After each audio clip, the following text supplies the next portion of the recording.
will spot hopefully.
Gagangiri आश्रम पाताळगंगा नदीच्या किनारी वसलेला आहे, म्हणूनच या जागेला पाताळगंगा तीर्थक्षेत्र असे बोलले जाते.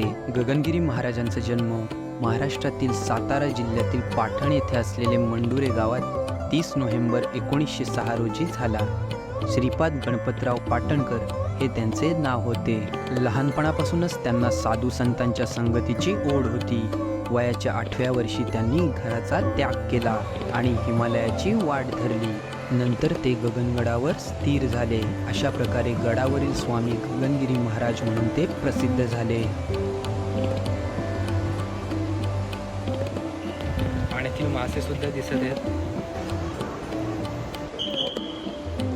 पुलावरून आता आपण पलीकडच्या साईडला जाणार आहोत. या पुलाखालूनच पाताळगंगा नदी वाहते. पित आहेत.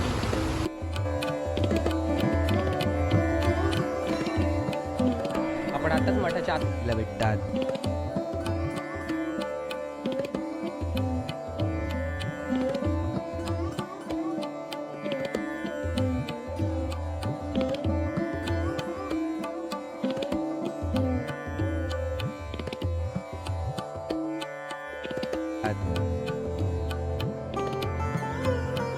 समोरच्या इमारतीत भक्तांना राहण्याची सुविधा असून वनडेचा चार्ज 500 रुपीज पर पर्सन असा आहे.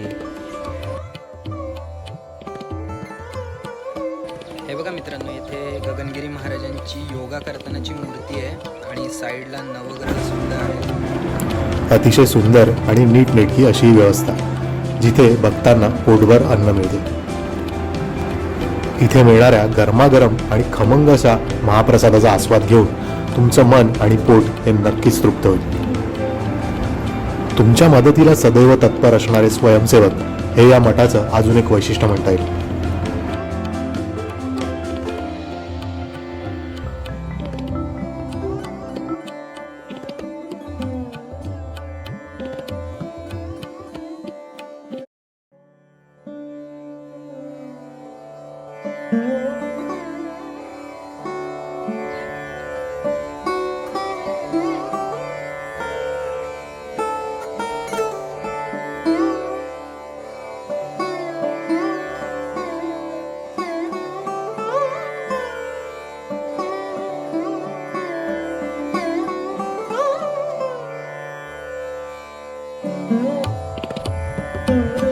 आता आपण गुहेच्या दिशेने जायला निघालेलो आहोत.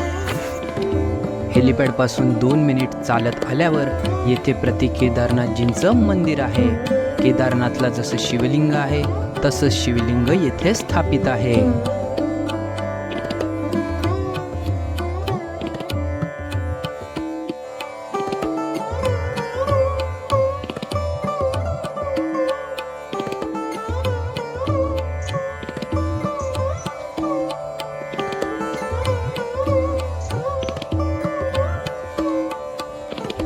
येथे ठिकठिकाणी पिण्याच्या पाण्याची सोय सुद्धा केलेली आहे.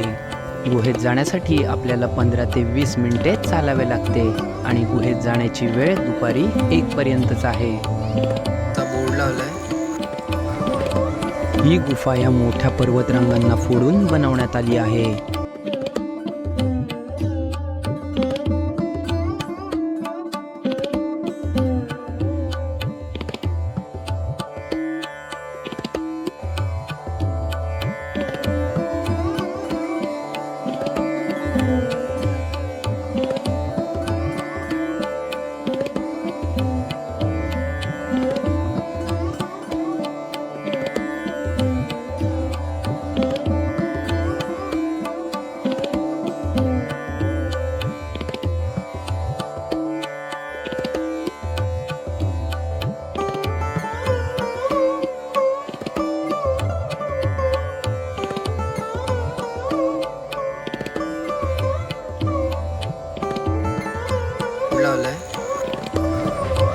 ही गुफा या मोठ्या पर्वतरांगांना फोडून बनवण्यात आली आहे.